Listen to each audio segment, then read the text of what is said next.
Everyone welcome to a online solution. मैं हूं शेखर और आज की इस वीडियो में मैं आपके लिए लाया हूं साइंस का मॉडल पेपर 2022। जो बच्चे 2022 की तैयारी कर रहे हैं ना, ये वीडियो उनके लिए बहुत ही तगड़ा साबित होने वाला है। तो बिल्कुल न्यू पैटर्न पर मैं आपके लिए लाया हूं साइंस का मॉडल पेपर। जो बच्चे 400 प्लस नंबर लाने की तैयारी कर रहे हैं तो इस वीडियो को पूरे एंड तक जरूर देखना। तो चलिए वीडियो को स्टार्ट करते हैं। सबसे पहले देखो, इसमें जो है हम लोग टोटल जो है 80 क्वेश्चन डिस्कस करेंगे। 80 क्वेश्चन यानी कि एक मॉडल पेपर, साइंस का मॉडल पेपर में 80 क्वेश्चन अब सवाल पूछते हैं और 40 क्वेश्चन बनाने का रहता है, खास करके बिहार बोर्ड वालों के लिए। और जो अन्य बोर्ड से है उसके लिए भी इंपॉर्टेंट है, और जो बिहार बोर्ड से है उसके लिए तो बहुत इंपॉर्टेंट है। ठीक है, तो देखो साइंस में जो है 80 क्वेश्चन पूछता है, 40 क्वेश्चन बनाने का रहता है। तो इस वीडियो में जो है 40 क्वेश्चन डिस्कस करेंगे। ये पार्ट 1 वीडियो रहेगा और पार्ट 2 वीडियो में हम लोग 40 क्वेश्चन डिस्कस करेंगे, यानी कि टोटल 2 वीडियो में जो है एक मॉडल पेपर समाप्त हो जाएगा। तो इस वीडियो का टारगेट ये है बंदा कि आप लोग जो है इस वीडियो को 2000 लाइक कंप्लीट करना है। 2000 लाइक कंप्लीट हो गया है तो मैं पार्ट 2 वीडियो लाऊंगा जिसमें कि एक मॉडल पेपर पूरा समाप्त हो जाएगा और मैं आपको फ्री में PDF दूंगा। आप लोग टेंशन ना लेना, ठीक है। तो एक बार आप लोग लाइक को देखो, कितना कम लाइक है। फटाफट 2000 लाइक आपको ही कंप्लीट करना है। आपको जो मोबाइल आप इस वीडियो को देख रहे हो ना, आपको ही कंप्लीट करना है। तो चलिए बिना वक्त को गवाए क्वेश्चन की ओर बढ़ते हैं। सबसे पहला नंबर सवाल देखिए, सबसे पहला नंबर सवाल कहता है दाढ़ी बनाने में किस प्रकार के दर्पण का उपयोग होता है। दाढ़ी बनाने में किस प्रकार के दर्पण का उपयोग होता है। बिल्कुल इजी क्वेश्चन है, अवतल दर्पण का उपयोग होता है। ए ऑप्शन राइट होगा। अच्छा, दूसरा नंबर सवाल देखो, निम्न में से कौन सा पदार्थ यानी कि कौन सा पदार्थ लेंस बनाने के लिए या लेंस के लिए नहीं उपयुक्त होता है। सिंपल से कहूँ तो निम्नलिखित में से कौन सा पदार्थ लेंस बनाने के लिए उपयोग नहीं होता है। देखो, जल, कांच, प्लास्टिक और मिट्टी। तो हमारा यहाँ पर डी ऑप्शन राइट होगा। ये जो है मिट्टी लेंस के लिए नहीं प्रयुक्त होता है। डी ऑप्शन राइट होगा। बिल्कुल इजी क्वेश्चन है और बहुत इंपॉर्टेंट है। इसी प्रकार का क्वेश्चन आपके एग्जाम में आएगा तो 100% आप एंड तक देखो वीडियो को, और भी मॉडल पेपर आएगा, आप टेंशन मत लेना। 3 नंबर सवाल आपका कहता है किसी अवतल लेंस के फोकस दूरी बताना है। किसी भी अवतल लेंस के लिए फोकस दूरी क्या होगा। देखो, अवतल लेंस उत्तल लेंस में बहुत सारा कंफ्यूजन होता है, तो कंफ्यूज मत करना। अगर अवतल लेंस का बोलेगा फोकस दूरी तो ये होगा ऋणात्मक, और अगर उत्तल लेंस पूछेगा तो होगा धनात्मक। ठीक है, टेंशन मत लेना। इससे एक क्वेश्चन पक्का, अवतल लेंस उत्तल लेंस से एक क्वेश्चन आपके एग्जाम में 100% पूछेगा। इसको आप नोट बना लो, ठीक है। तो अवतल लेंस की फोकस दूरी होती है ऋणात्मक, ओके, और वो भी क्वेश्चन आगे आने वाला है। देखो 4 नंबर सवाल आपका कहता है किसी लेंस द्वारा उत्पन्न आवर्धन का SI मात्रक। सिंपल सी बताओ, आवर्धन का SI मात्रक क्या होगा। आवर्धन का SI मात्रक होगा हमारा मात्रक विहीन। क्या होगा, मात्रक विहीन, यानी इस क्वेश्चन का डी ऑप्शन राइट हो जाएगा। 5 नंबर सवाल देखो, निम्न में से किस दर्पण की फोकस दूरी धनात्मक होती है। देखो क्वेश्चन यहाँ पर आपको कंफ्यूज मत करना है। अभी जो 3 नंबर सवाल में देखे थे वो लेंस में था, अवतल लेंस में था। इसमें क्या है, ये है किस दर्पण की फोकस दूरी, तो धनात्मक होती है हमारा उत्तल दर्पण की फोकस दूरी हमारा धनात्मक होती है। दर्पण डिनोट करना दर्पण से, ठीक है। अब देखो 6 नंबर सवाल कहता है आपका निम्न में से किस लेंस की फोकस दूरी धनात्मक होती है। देख लो, किस लेंस की फोकस दूरी धनात्मक होती है, तो यहाँ पर पूछ रहा लेंस, तो हमारा हो जाएगा उत्तल लेंस। ये 3 नंबर सवाल में पूछा गया था कि किस लेंस की क्या मतलब अवतल लेंस की फोकस दूरी क्या होती है, तो ऋणात्मक होती है। उत्तल लेंस की फोकस दूरी क्या होती है, तो धनात्मक होती है। तो दोनों क्वेश्चन को याद रखना, ठीक है। इससे तो 1 नंबर पक्का पूछेगा क्योंकि बहुत इंपॉर्टेंट आपके फिजिक्स से सवाल है। 7 नंबर आपका सवाल कहता है नेत्र में प्रवेश करने वाले प्रकाश किरणों का अधिकांश अपवर्तन होता है। यानी कि नेत्र में जो प्रवेश करने वाले प्रकाश की किरण रहता है वो अधिकांश अपवर्तन होता है। क्या होता है, यानी कि देखो ऑप्शन को पढ़ो। यहाँ पर C7 का C राइट आंसर होगा। कोर्निया के बाहरी पृष्ठ पर अपवर्तन जो होती है ना, अपवर्तन पढ़ोगे, प्रकाश का अपवर्तन जानते होंगे तो आप बिल्कुल सटीक आंसर बताओगे कोर्निया के बाहरी पृष्ठ पर, यानी कि हमारा C ऑप्शन राइट होगा। 8 नंबर सवाल देखो, सामान्य दृष्टि के वयस्क के लिए सुस्पष्ट दर्पण की न्यूनतम दूरी होती है? लगभग में बताना है कि जो हमारा सामान्य दृष्टि होता है उसके जो न्यूनतम दूरी, यहाँ समझना न्यूनतम दूरी, जहाँ न्यूनतम दूरी पूछेगा तो 25 सेंटीमीटर मारना, ठीक है। तो हमारा 8 का क्या होगा? सी ऑप्शन, सिंपल सी। अगर न्यूनतम दूरी रहेगा तो हमारा 25 सेंटीमीटर होगा। और यहीं अगर यहाँ पर रहेगा अनंत, सॉरी दूर बिंदु रहेगा, दूर दूरी पूछेगा तो दूर दूरी के लिए हमारा अनंत हो जाएगा। तो इसी प्रकार आपको याद करना है, ठीक है। 9 नंबर सवाल देखो, कौन रंग है जिसके खतरे के सिग्नल में उपयोग होता है? मतलब किस रंग को जो है खतरे के सिग्नल में उपयोग किया जाता है? सिंपल सी बात है। 9 का जो हमारा सी ऑप्शन राइट होगा, लाल को, ठीक है। लाल को जो है सिग्नल में उपयोग में आता है, जो कि आप देखते होंगे, हमारा सी ऑप्शन राइट होगा। ओके, क्या होगा? सी ऑप्शन हमारा राइट होगा। चलिए अगला क्वेश्चन के देखते हैं। हमारा 10 नंबर सवाल कहता है, यार सबसे पहले आप लोग फटाफट 2000 लाइक कंप्लीट करना है, क्योंकि मैं वादा कर रहा हूँ अगर आप इस वीडियो को 2000 मतलब इस वीडियो पर 2000 लाइक कंप्लीट कर दिए ना, तो पार्ट 2 वीडियो लाने के साथ तुरंत मैं आपके मोबाइल पर PDF को सेंड करूंगा। टेंशन मत लेना, 80 क्वेश्चन रहेगा। तो यार कोशिश करो, जो बंदे लाइफ में नहीं भी हो ना वो भी लाइक करेगा, ठीक है। चलिए 10वां नंबर सवाल कहता है, किस वर्ण का तरंगदैर्ध्य सबसे अधिक होता है? किस वर्ण का सबसे अधिक तरंगदैर्ध्य होता है? 10 का राइट आंसर होगा ऑप्शन ए, लाल का। ओके, 11 नंबर सवाल कहते हैं, टिंडल प्रभाव प्रकाश की कौन सी परिघटना है? टिंडल प्रभाव जो है प्रकाश की कौन सी परिघटना है? प्रकाश का परावर्तन है या अपवर्तन है, या प्रकाश का विक्षेपण है, या प्रकाश का प्रकीर्णन है? टिंडल प्रभाव प्रकाश का जो है हमारा ये है प्रकाश का प्रकीर्णन, यानी कि इस क्वेश्चन का डी ऑप्शन राइट होगा। टिंडल प्रभाव प्रकाश की कौन सी परिघटना है? तो प्रकाश का प्रकीर्णन है, यानी कि डी ऑप्शन राइट होगा। देखो 12 नंबर सवाल थोड़ा ऑप्शन बड़ा है, तो इसका आंसर फटाफट बताना आप लोग। 12 नंबर सवाल कहते हैं, जब वायुमंडल से होकर सूर्य का प्रकाश गुजरता है, वायुमंडल से होकर सूर्य का प्रकाश गुजरता है तो आकाश का रंग नीला क्यों दिखता है ना? आकाश का रंग नीला क्यों दिखता है? क्योंकि आपको बताना है नीला दिखता है क्योंकि, मतलब इसका कारण बताना है। तो 12 का जो सही आंसर होगा बी होगा। बी इसलिए होगा क्योंकि वायु के सूक्ष्म कण लाल रंग की अपेक्षा नीले रंग को अधिक प्रबलता की प्रकीर्णन करता है। तो आप लोग जानते हैं बी ऑप्शन हमारा राइट होगा। ओके, अगला क्वेश्चन देखते हैं, 13 नंबर सवाल। और आप लोग लाइफ में जो बंदे देख रहे हो वो टारगेट करो कि 40 में से हम कितना सही कर रहे हैं, ठीक है। ऐसे मत आंसर सब दो। 13 नंबर सवाल कहते हैं, धातुओं में धारावाहक होते हैं, धातुओं में धारावाहक होते हैं। बताओ क्या होगा? प्रोटॉन का, या मुक्त इलेक्ट्रॉन का, या कोर इलेक्ट्रॉन का, या इनमें से कोई नहीं? धातुओं में धारावाहक होते हैं, 13 का सही आंसर होगा ऑप्शन नंबर बी, मुक्त इलेक्ट्रॉन का। क्या होगा? मुक्त इलेक्ट्रॉन का। ओके, 14 नंबर सवाल देखो, किस उपकरण में धन और ऋण, ठीक है, किस उपकरण में आपको बताना है धन और ऋण चिन्ह नहीं होता है, धन और ऋण चिन्ह नहीं होता है? तो हमारा कुंडली उपकरण में धन का चिन्ह और ऋण का चिन्ह नहीं होता है, सी ऑप्शन राइट होगा। चलिए ये देखते हैं हम लोग। 15 नंबर सवाल कहते हैं, 10 ओम और 20 ओम के दो प्रतिरोधों को श्रेणी क्रम में जोड़ने पर समतुल्य प्रतिरोध क्या होगा? 10 ओम और 20 ओम को श्रेणी क्रम में जोड़ोगे तो इसका समतुल्य प्रतिरोध होगा 30 ओम, यानी कि सी ऑप्शन राइट होगा। अच्छा, अगला क्वेश्चन देखते हैं।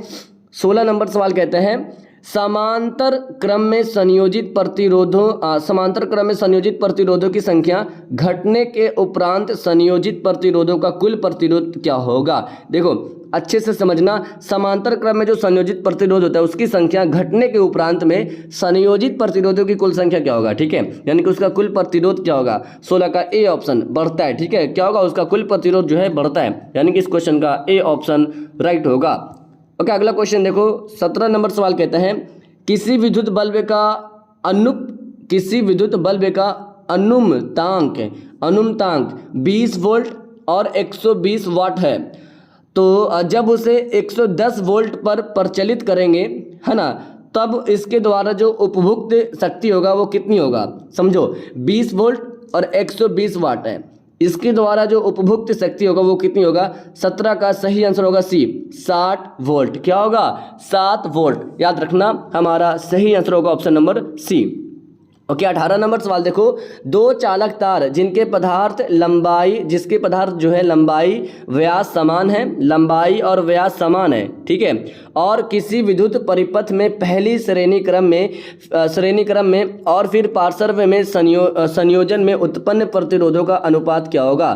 तो सबसे पहले यहाँ पर देखो 18 का जो सही आंसर होगा ना, ऑप्शन नंबर हो जाएगा सी, 1:4, क्योंकि लंबाई और व्यास समान है, यहाँ पर हमारा सी ऑप्शन राइट हो जाएगा।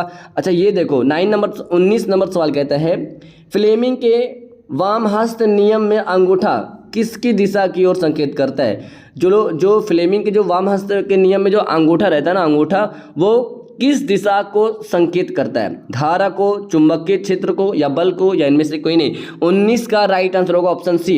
ये जो है ना अंगूठा वामहस्त नियम में अंगूठा जो है ना, ये बल की ओर संकेत करता है। देखो 20 नंबर सवाल कहता है, 1 किलोवाट घंटा 1 kWh यानी कि किलोवाट घंटा तुल्य क्या जी। तो 1 किलो, ये बहुत इंपॉर्टेंट क्वेश्चन है, बहुत बार एग्जाम में पूछा गया है, 1 किलोवाट घंटा क्या होता है जी। तो 1 किलोवाट घंटा होता है, यहाँ पर बी ऑप्शन राइट होगा, 3.6 × 10⁻⁶ और जूल होता है, यानी कि हमारा बी ऑप्शन राइट होगा। और ये क्वेश्चन पता आपको 12th के एग्जाम में भी कितना बार पूछा गया है। अगला क्वेश्चन देखो 21 नंबर सवाल कहते हैं, अतिभारण के समय विद्युत परिपथ में विद्युत धारा का मान क्या होता है। अतिभारण के समय विद्युत परिपथ में जो विद्युत धारा का जो मान होता है ना, ये होता है हमारा बहुत अधिक बढ़ जाता है, ठीक है। क्या होता है, अतिभारण में जो है विद्युत धारा का मान जो है बहुत अधिक बढ़ जाता है, यानी कि सी ऑप्शन हमारा राइट होगा। अच्छा अगला क्वेश्चन देखो 22 नंबर सवाल, क्लियर दिख रहा ना। चलिए 22 नंबर सवाल को पढ़ो ध्यान से। 22 नंबर सवाल कहता है, अगर बाएं हाथ की माध्यमा अंगूठे को इस प्रकार फैलाएं कि तीनों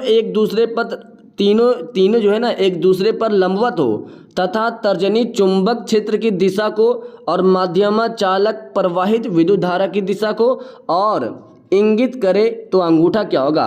मतलब यहाँ समझो तीनों को अपना समान में करना है, और यहाँ जो दूसरा है ना, यानी कि तर्जनी चुंबक क्षेत्र की दिशा और माध्यमा चालक विद्युत धारा की दिशा में, तो अंगूठा क्या होगा। तो हमारा 22 का सही आंसर होगा ऑप्शन ए, यानी कि आरोपित बल की दिशा। अभी हम लोग इस क्वेश्चन में देखे थे ना, देखो ध्यान से मैं दिखाता हूँ आपको, अभी पीछे देखे थे अंगूठा जो है ना बल की दिशा, तो हमारा ए ऑप्शन राइट होगा। देखना चाहते हो, चलो दिखा देता हूँ आपको, देखो यही है ना। देखो वामहस्त नियम में अंगूठा किस दिशा के संकेत करता है जी, तो बल की दिशा में, है ना। तो यहाँ पर 22 का क्या आंसर होगा, हमारा 22 का हो जाएगा ऑप्शन नंबर ए। चलिए 23 नंबर सवाल देख लेते हैं। 23 नंबर सवाल कहता है, घरेलू वायरिंग में 3 तार होते हैं। घरेलू जो घर में जो वायरिंग होता है उसमें 3 तार होते हैं, विद्युन्मय, उदासीन और भूसंपकृत। तो इन तारों में लाल कौन होता है, मतलब 3 तार होते हैं, ठीक है, और ये तीनों में से लाल कौन सा कलर होता है, तारों में से मतलब तारों में से कौन सा रंग होते हैं जी, यानी कि तीनों का रंग बताना है जी, ठीक है। तो 23 का सही आंसर होगा ऑप्शन नंबर सी, लाल काला हरा। बिल्कुल सही बात है, क्योंकि यही सब कलर रहता है, लाल काला हरा, यानी कि हमारा सी ऑप्शन राइट होगा, सी ऑप्शन। अब देखो आप लोग कंफ्यूज करोगे, क्योंकि चारों ऑप्शन में सभी कलर दिया हुआ है, लेकिन आपको आंसर इस प्रकार बताना है कि विद्युन्मय होता है लाल, ऑप्शन के हिसाब से बताना है। ये देखो ये जो 3 पीस दिया हुआ है ना, विद्युन्मय, उदासीन और भूसंपकृत, तो इनमें बताना है कि विद्युन्मय होता है लाल, उदासीन होता है काला और ये होता है हरा। तो मतलब एक सिंपल वाइज में बताना है, तो सी ऑप्शन राइट होगा। क्योंकि अगर इसके हिसाब से देखेंगे तो सभी आंसर लग रहा है राइट, क्योंकि तीनों में तीनों कलर है, चारों में तीनों कलर है, ठीक है। सभी में मतलब लाल हरा काला है, हरा लाल काला है। तो आपको जो है ना क्वेश्चन के हिसाब से बेस्ट आंसर देना है। अगला क्वेश्चन देखते हैं हम लोग। 24 नंबर सवाल कहते हैं, चुंबक के भीतर चुंबकीय क्षेत्र रेखाओं की दिशा होती है। बताओ इसमें आपको बताना है कि रेखाओं की दिशा क्या होती है। 24 का सही आंसर होगा ऑप्शन नंबर बी, दक्षिण ध्रुव से उत्तर ध्रुव की ओर, ठीक है। इसकी जो रेखाओं की जो दिशा होती है वो होगा हमारा दक्षिण ध्रुव से उत्तर ध्रुव के ओर, यानी कि बी ऑप्शन राइट होगा। अच्छा 25 नंबर सवाल देखते हैं, जल विद्युत संयंत्र किस ऊर्जा को विद्युत ऊर्जा में रूपांतरित करता है। जो जल विद्युत संयंत्र रहता है वो किस ऊर्जा को विद्युत ऊर्जा में रूपांतरित करता है? तापीय ऊर्जा, नाभिकीय ऊर्जा, सौर ऊर्जा और स्थितिज ऊर्जा। 25 का डी ऑप्शन राइट होगा।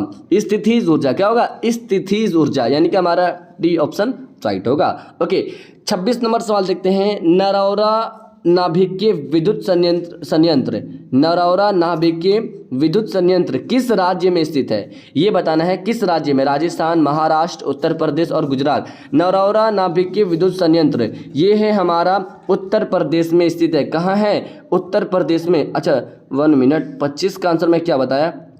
देखो 25 का आंसर, हाँ 25 का आंसर क्या बता दिया? देखो एक बार 1 मिनट यार, 25 का डी है ना, 25 का डी बिल्कुल करेक्ट है, मैं कन्फ्यूज़ कर रहा था। ओके चलिए ये देखिए 27 नंबर सवाल। गलत, जो भी क्वेश्चन गलत हो कमेंट बॉक्स में बताना, ठीक है? क्योंकि मतलब जो बच्चे जो लाइव के बाद देख रहे हो उनको कोई दिक्कत ना हो, बस इतना कहना है। 27 नंबर सवाल कहता है सौर कुकर के लिए कौन सा दर्पण सर्वाधिक प्रयुक्त है, यानी कि सर्वाधिक उपयुक्त है। देखो मैं कोशिश किया हूँ कि सारा क्वेश्चन सही है, सारा क्वेश्चन, लेकिन अगर आपको लगता है कि सर ऑप्शन नंबर ए होगा, बी होगा, तो ऐसा अगर कंफ्यूजन हो तो कमेंट बॉक्स में बताना, ठीक है? चुपचाप मत रहना। सौर कुकर के लिए कौन सा दर्पण सर्वाधिक उपयुक्त है, ठीक है? तो यहाँ पर देखो आप लोग ऑप्शन सी मार रहे होंगे, तो यहाँ पर जो राइट आंसर होगा वो होगा ऑप्शन नंबर ए समतल दर्पण। और जो बच्चे सी मार रहे हैं ना वो भी हिसाब से सही है। देखो ध्यान से समझो, सिंपल सी सौर कुकर का उपयोग जो है अवतल दर्पण में किया जाता है और समतल दर्पण में भी किया जाता है, लेकिन क्वेश्चन पूछ रहा है कि कौन सा दर्पण में सबसे ज़्यादा, सर्वाधिक का मतलब होता है सबसे ज़्यादा जो उपयुक्त किया जाता है ये समतल दर्पण में किया जाता है, यानी कि हमारा ए ऑप्शन राइट होगा। ध्यान से, क्वेश्चन के हिसाब से ए ऑप्शन राइट होगा, सबसे ज़्यादा समतल दर्पण में इसका उपयोग किया जाता है। ओके 28 नंबर सवाल देखो। Fe2O3 plus 2Al arrow Al2O3 plus 2Fe, बताओ ये किस प्रकार की रासायनिक अभिक्रिया है? किस प्रकार की अभिक्रिया है? संयोजन अभिक्रिया, द्विविस्थापन अभिक्रिया, संयोजन अभिक्रिया और विस्थापन अभिक्रिया। तो हमारा 28 का डी ऑप्शन राइट होगा। ये जो है ना ये विस्थापन अभिक्रिया है। कौन सा अभिक्रिया है? विस्थापन अभिक्रिया है। अच्छा अगला क्वेश्चन देखते हैं। लेड नाइट्रेट तथा पोटेशियम आयोडाइड के विलयन को मिलाने पर अवक्षेप बनता है, ठीक है? लेड नाइट्रेट और पोटेशियम आयोडीन को मिलाने पर जो है क्या बनता है? अवक्षेप बनता है। तो इस अवक्षेप का रंग कैसा होता है? जो अवक्षेप बनता है ना उस अवक्षेप का रंग कैसा होता है? तो यहाँ पर 29 का डी ऑप्शन राइट होगा, पीला होता है। क्या होता है कलर इसका? इसका जो कलर होता है ना वो होता है पीला, ठीक है? अगला क्वेश्चन देखो 30 नंबर सवाल कहता है बाजार में बिकने वाले चिप्स की थैली, जो चिप्स की थैली होता है यानी कि बाजार में बिकने वाले चिप्स की थैली में कौन सी निकाल कर उसमें कौन सी गैस भरी जाती है? मतलब जो जैसे कि कुरकुरे वगैरह का जो पैकेट आता है उसमें कौन सी गैस भरी हुई रहती है? जो फूला फूला दिखता है जिसको फाड़ने पर पूरा हवा निकलता है, तो उसमें जो गैस भरी रहती है ना वो रहती है हमारा N2, यानी कि हमारा ए ऑप्शन राइट होगा। अगला क्वेश्चन देखो 31 नंबर सवाल कहते हैं जल से होकर विद्युत धारा प्रवाहित होने पर जल का अपघटन होता है, हाइड्रोजन और ऑक्सीजन मुक्त होता है। तो हाइड्रोजन और ऑक्सीजन के आयतनों का अनुपात बताना है। जो मुक्त होता है हाइड्रोजन और ऑक्सीजन उसका आपको अनुपात बताना है। तो 31 का जो राइट आंसर होगा वो होगा सी, यानी कि 2:1। 2:1 क्या होगा? 2:1, यानी कि इस क्वेश्चन का सी ऑप्शन राइट होगा। अच्छा अगला क्वेश्चन देखते हैं 32 नंबर सवाल का कहता है आपका निम्नांकित में कौन ऑक्सीकारक है? निम्नांकित में आपको बताना है ऑक्सीकारक। ऑक्सीकारक कौन है? तो यहाँ पर हमारा हो जाएगा सी ऑप्शन H2S, ये हमारा है ऑक्सीकारक। ओके 33 नंबर सवाल देखो रासायनिक अभिक्रिया के दौरान किसी पदार्थ में ऑक्सीजन का योग है। रासायनिक अभिक्रिया के दौरान किसी पदार्थ में ऑक्सीजन का योग, अपचयन, उपचयन, संक्षारण, इनमें से कोई नहीं। तो 33 का राइट आंसर होगा बी, उपचयन। क्या होगा? उपचयन, याद रखिएगा। देखिए 34 नंबर सवाल कहता है लवण Na2CO3 है ना, सॉरी, लवण Na2CO3 के जलीय विलयन का पीएच मान बताओ जी फटाफट। देखो कंफ्यूज मत करना, यहाँ पर लवण पूछ रहा है, ठीक है? तो यहाँ पर 34 का जो राइट आंसर होगा वो होगा बी, 7 से अधिक। क्या होगा 34 का बी 7 से अधिक। लवण Na2CO3 के जलीय विलयन का पीएच मान होगा 7 से अधिक। चलिए अगला क्वेश्चन देखते हैं। शुद्ध जल का पीएच मान क्या होगा? शुद्ध जल का पीएच मान होता है, देखो ऑप्शन 6, 7, 8 और 9। शुद्ध जल का पीएच मान होता है 7, यानी कि इस क्वेश्चन का बी ऑप्शन राइट होगा। देखो 36 नंबर सवाल कहता है हमारा शरीर किस पीएच परास के बीच काम करता है? हमारा शरीर किस पीएच परास के बीच कार्य करता है या काम करता है? देखो तो सिंपल सी है, इसको पढ़ो अच्छे से ध्यान से। मैं 5 सेकंड का वक्त देता हूं आप लोगों को, सोच के बताओ, इसका आंसर आप ही बताओगे।